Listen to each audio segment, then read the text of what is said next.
যদি আপনি আমার চ্যানেলে আজকে প্রথমবার এসে থাকেন তাহলে এই রেড কালারের সাবস্ক্রাইব বাটনটাই ক্লিক করে দিন। সাবস্ক্রাইব বাটন ক্লিক করলে একটা বেল আইকন আসবে, সমস্ত রেসিপির নোটিফিকেশান পাওয়ার জন্য বেল আইকনটাকে ক্লিক করে দিন। বেল আইকন ক্লিক করলে 3টে অপশান আসবে, তার মধ্যে অল অপশান ক্লিক করবেন। আর আমার রেসিপি যদি ভালো লেগে থাকে অবশ্যই একটা লাইক করে দেবেন। আজ আমি সাবু আর আলু দিয়ে মজাদার মুচমুচে নামকিন বানিয়ে দেখাবো, যেটা ভীষণ সহজ বানানো আর অত্যন্ত সুস্বাদু। তাহলে চলো রেসিপিটা শুরু করা যাক। এখানে আমি সাবু ওভারনাইট ভিজিয়ে রেখে ভালো করে জল ঝরিয়ে নিয়েছি, আর সাবুটা এরকম হয়ে গেছে ওভারনাইট ভিজানোর পর। এইভাবে এটাকে ভিজিয়ে রাখতে হবে।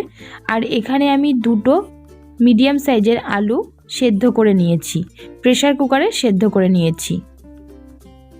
প্রথমে আমি আলুগুলোকে একটা ম্যাশারের সাহায্যে এইভাবে ভেঙে নেব।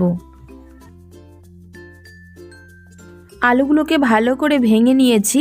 এবারে আমি এই সাবুটার মধ্যে আলুগুলোকে দিয়ে দেব।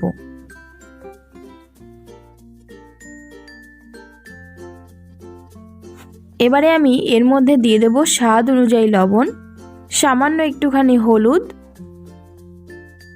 আর এখানে আমি এখন 1/2 চামচ গোলমরিচ গুঁড়ো দিয়ে দিলাম। এবারে আমি খুব ভালো করে এগুলোকে মিশিয়ে নেব। খুব ভালো করে মিশিয়ে নিয়েছি। আর দেখো একটু নরম হয়েছে বলে এর মধ্যে আমি এখন কর্নফ্লাওয়ার অ্যাড করছি। প্রথমে আমি 1 টেবিল স্পুন দিলাম, একটু ভালো করে মেখে নেব। তারপর দেখব যদি লাগে তাহলে আর একটুখানি অ্যাড করব।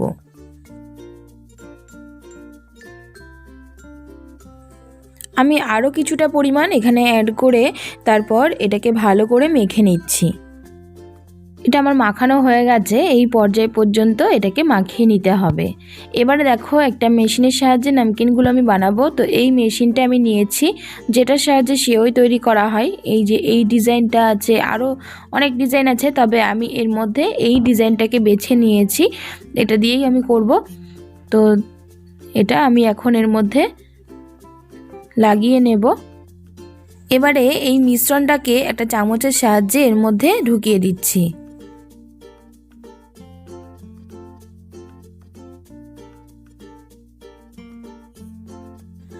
তো দেখো এইভাবে আমি বেশ কিছুটা পরিমাণ নিয়ে নিয়েছি এর মধ্যে। এবার এর ঢাকনিটা আটকিয়ে দেব।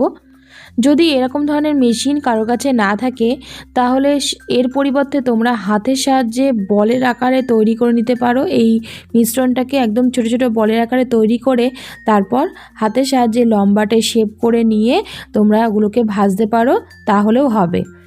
তো দেখো আমার এটা হয়ে গেছে। এবার আমি এইগুলোকে তেলের মধ্যে ভেজে দেখাবো।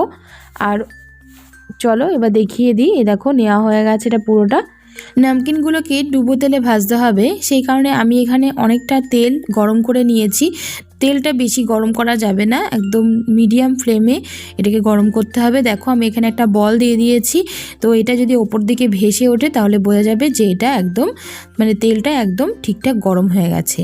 এই সময় ফ্লেমটাকে একদম লো করে দিয়ে আমি এই মেশিনটার সাহায্যে এইভাবে সব নিমকিগুলো দিয়ে দিচ্ছি। এইভাবে দিয়ে দিতে হবে, বেশি পরিমাণ দেওয়া যাবে না, অল্প পরিমাণেই দিতে হবে। আর একদম লো ফ্লেম করে এগুলোকে ভাজতে হবে, তাহলে দেখবে খুব সুন্দর একটা ক্রাঞ্চিনেস এর মধ্যে আসবে। একটু ভাজা হয়ে যাওয়ার পর এইভাবে আমি একটু এগুলোকে ঘুরিয়ে দিচ্ছি, এতে করে চারিদিকটা বেশ সুন্দর করে ভাজা হয়ে যাবে। আমার এই নামকিনগুলো গোল্ডেন ব্রাউন হওয়া পর্যন্ত ভাজতে হবে। তো দেখো খুব সুন্দর একটা কালার চলে এসেছে।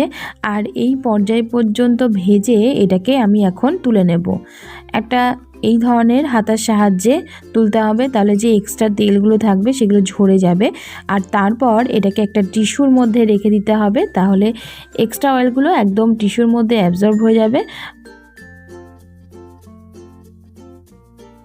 তো তো দেখো আমি আরও ভালোভাবে তোমাদের দেখিয়ে দিচ্ছি। এই মেশিনটার সাহায্যে এইভাবে লম্বা লম্বা হয়ে এইগুলো পড়বে। তো তোমরা এগুলো যাদের কাছে এই মেশিনটা নেই তারা হাতের সাহায্যেও করতে পারো, খুবই ভালো লাগবে। আর বন্ধুরা, আমার আজকের রেসিপিটা তোমাদের কেমন লাগলো, আশা করি ভালো লেগেছে। বাড়িতে কিন্তু অবশ্যই ট্রাই করবে আর আমাকে কমেন্ট করে জানাবে। আমার রেসিপিটা যদি ভালো লেগে থাকে লাইক করতে কিন্তু একদম ভুলো না। লাইক করে শেয়ার করে বন্ধুদের সঙ্গে আমাকে সহযোগিতা করো। নতুন বন্ধুরা আমার চ্যানেলটিকে সাবস্ক্রাইব করে নিও আর পরবর্তী ভিডিও নোটিফিকেশান পাওয়ার জন্য অবশ্যই বেল আইকনটাকে ক্লিক করে দিও। আজ আমি এখানেই বিদায় নিচ্ছি। এই রেসিপিটা দেখার জন্য অনেক ধন্যবাদ।